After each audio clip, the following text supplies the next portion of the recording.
History of my oldest ancestors of whom I am very proud descend.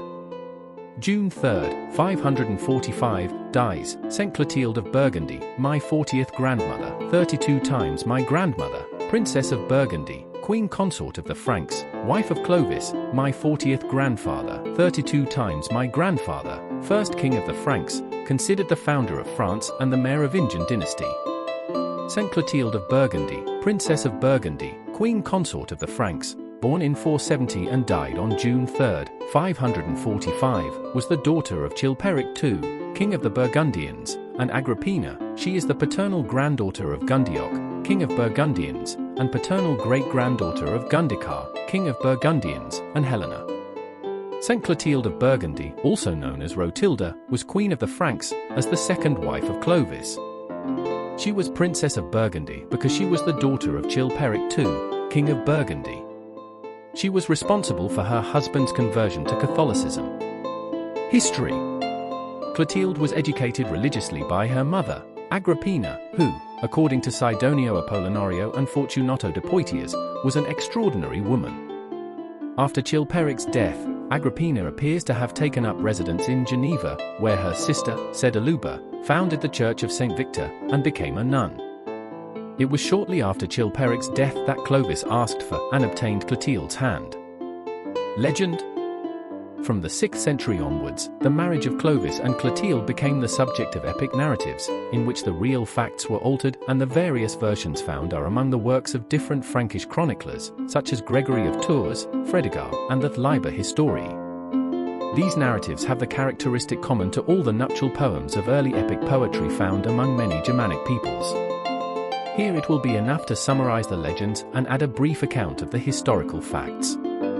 Popular poems replaced King Godegeisel, Clotilde's uncle and protector, with his brother Gundebaldo, who was represented as the young princess's persecutor.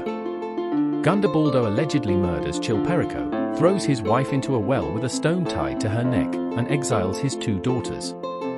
Clovis, upon hearing about the beauty of the young Clotilde, sends his friend Aureliano, disguised as a beggar, to visit her in secret, giving her a gold ring sent by his master. He then asks Gundebaldo for the princess's hand. Gundebaldo, fearing the powerful king of the Franks, does not dare refuse the request, and Clotilde then accompanies Aureliano and his escort on their journey back.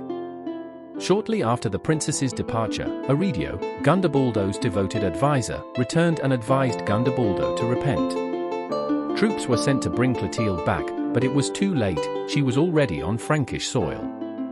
The details of this narrative are pure legend. It is historically proven that Chilperic's death was mourned by Gundebaldo, and that Agrippina lived until 506, having the joy of seeing her children being educated in the Catholic religion. Aureliano and Aridio are historical characters, but little is known about them. The wedding. Clotilde, as Clovis's wife, immediately acquired a great ascendancy over him, which helped her to encourage him to adopt the Catholic faith. For a time her efforts were futile, despite the king allowing the baptism of Ingemir, her first son. The child died in infancy, which seems to have given Clovis an argument against Clotilde's God. But despite this, the young queen again obtained her husband's consent for the baptism of their second son, Clodomiro. Thus, the future of Catholicism was already assured in the Frankish kingdom. Clovis soon afterwards was converted under highly dramatic circumstances, being baptized in Reims by Saint Remigius in 496. Clotilde thus became the instrument in the conversion of an entire nation, which was for centuries the leader of Catholic civilization. Clotilde gave birth to 5 children of Clovis, Ingemir, who died in infancy, the kings Clodomiro, child Ebert, and Clotaire, my 39th grandfather, 26 times my grandfather, and a daughter, also called Clotilde, my 39th grandmother, 31 times my grandmother, like your mother. Little else is known about Queen Clotilde during her husband's lifetime, but it can be assumed that she interceded with him at the time of her intervention in the dispute between the Burgundian kings and East Germanic people. The moderation shown by Clovis in this fight, where despite being victorious, he did not seek to use the victory for his own benefit, as well as the alliance sealed later with Gundebaldo, were undoubtedly due to the influence of Clotilde, who must have seen the fratricidal struggle with horror. Clovis died in Paris on November 27, 511, and Clotilde buried him on what was then Mount Leucothetius, in the Church of the Apostles, after St. Genevieve, which they had built together to serve as a mausoleum. The widow position of this noble woman was saddened by cruel experiences. His son Clodomiro, Gundobald's son-in-law, went to war against his cousin Sigismund, who had succeeded Gundobald on the throne of Burgundy, captured him, and murdered him and his wife and children at Couliers, near Orleans. Clodomiro was defeated and killed in the Battle of Vezeruncia in 524, by Gundamiro III, brother of Sigismund. Clotilde took under her care Clodamiro's 3 children, still children, Teodoaldo, Gunterio, and Clodoldo. Child Ebert and Clothaire, who divided their older brother's inheritance between them, did not wish for the children to live, to whom they would later have to answer. Through a ruse, they removed the children from their mother's careful supervision and murdered the 2 oldest, with the 3rd escaping and taking him to a monastery. Clotilde's sadness was so great that Paris became unbearable for her, which forced her to retire to Tours, where she stayed near the tomb of Saint Martin, of whom she was very devoted, and spent the rest of her life in prayers and good deeds. But there were still experiences to be had. Her daughter Clotilde, wife of Amalaric, Visigoth king, my 39th grandfather, 31 times my grandfather, was cruelly mistreated by her husband, appealed for help from her brother child Ebert.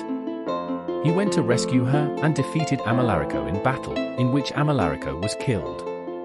Clotilde, the daughter, however, died on the return journey, exhausted by the suffering imposed on her. Finally, as if to crown Clotilde's long martyrdom, her 2 surviving sons, child Ebert and Clothaire, began a dispute and went to war. Clothaire, pursued by child Ebert, who had joined Theodebert I, son of Theodoric I, took refuge in the forests of Bretona, in Normandy, where he feared that his army would be exterminated by the forces of his adversaries. Then, according to Gregory of Tours, Clotilde prostrated herself on her knees before the tomb of Saint Martin, begging him for a night that she would not allow another fratricide to the martyred family of Clovis. Suddenly a huge storm happened and dispersed the 2 armies that were about to enter into battle. Thus, according to the chronicler, the saint answered the prayers of the afflicted mother. Rich in virtues and good deeds, after a widowhood of 34 years, during which she lived more as a nun than as a queen, Clotilde died and was buried in Paris, in the Church of the Apostles, alongside her husband and children. Family and descent. From the marriage between Clovis, first king of the Franks, my 40th grandfather, 32 times my grandfather, considered the founder of France and the Merovingian dynasty, and Saint Clotilde, queen consort of the Franks, were born. Ingoma.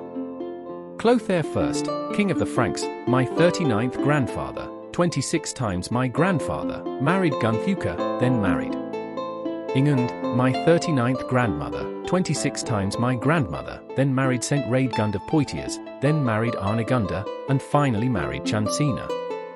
Clodomir, king of the Franks, married Gunthuca. Clotilde of France married Amalric I, king of the Visigoths, my 40th grandparents, 31 times my grandparents. Child Ebert I, king of the Franks, married Voltragotha.